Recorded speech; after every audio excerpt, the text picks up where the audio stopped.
পৈতৃক সম্পত্তির প্রতি ব্যক্তিগত আকর্ষণ ত্যাগ করে নিজ গ্রামের সাধারণ ও সুবিধাবঞ্চিত মানুষের কল্যাণে ব্যতিক্রমী উদ্যোগ নিয়েছেন AHM তহুরুল ইসলাম। তার প্রতিষ্ঠিত সালেহা তোফাজ্জল ফাউন্ডেশন ইতোমধ্যেই এলাকায় মানব সেবার উজ্জ্বল দৃষ্টান্ত হিসাবে পরিচিতি পেয়েছে।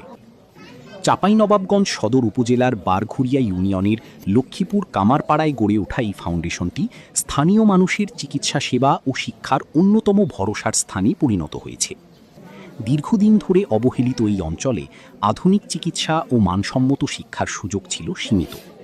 শেকড়ের প্রতি দায়বদ্ধতা থেকেই 2024 সালের 26 নভেম্বর পৈতৃক জমির ওপর ফাউন্ডেশনটির যাত্রা শুরু করেন ডাক্তার তহুরুল ইসলাম। প্রথমে একটি দৃষ্টিনন্দন জামে মসজিদ নির্মাণ করা হলেও পরবর্তীতে সেখানে চালু করা হয় আধুনিক মেডিকেল সেন্টার। বর্তমানে মাত্র 100 টাকা ফি দিয়ে বিশেষজ্ঞ চিকিৎসকের পরামর্শ পাচ্ছেন স্থানীয়রা। পাশাপাশি উন্নত পরীক্ষার প্রয়োজন হলে শহরের বড় ক্লিনিকগুলোতে 50% পর্যন্ত ছাড়ের ব্যবস্থাও করা হয়েছে। স্থানীয় বাসিন্দা আব্দুল আলিম ও রাজিবুল ইসলাম সহ অনেকেই জানান, এই ফাউন্ডেশন এখন এলাকার মানুষের জন্য আশার প্রতীক। স্বল্প খরচে উন্নত চিকিৎসা সেবা পাওয়ায় সাধারণ মানুষ বিশেষভাবে উপকৃত হচ্ছেন।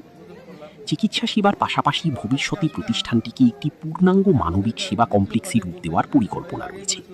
পরিকল্পনার মধ্যে রয়েছে মাদ্রাসা, এতিমখানা ও বৃদ্ধাশ্রম স্থাপন, যাতে সমাজের অসহায় ও সুবিধাবঞ্চিত মানুষ আশ্রয় ও শিক্ষার সুযোগ পায়।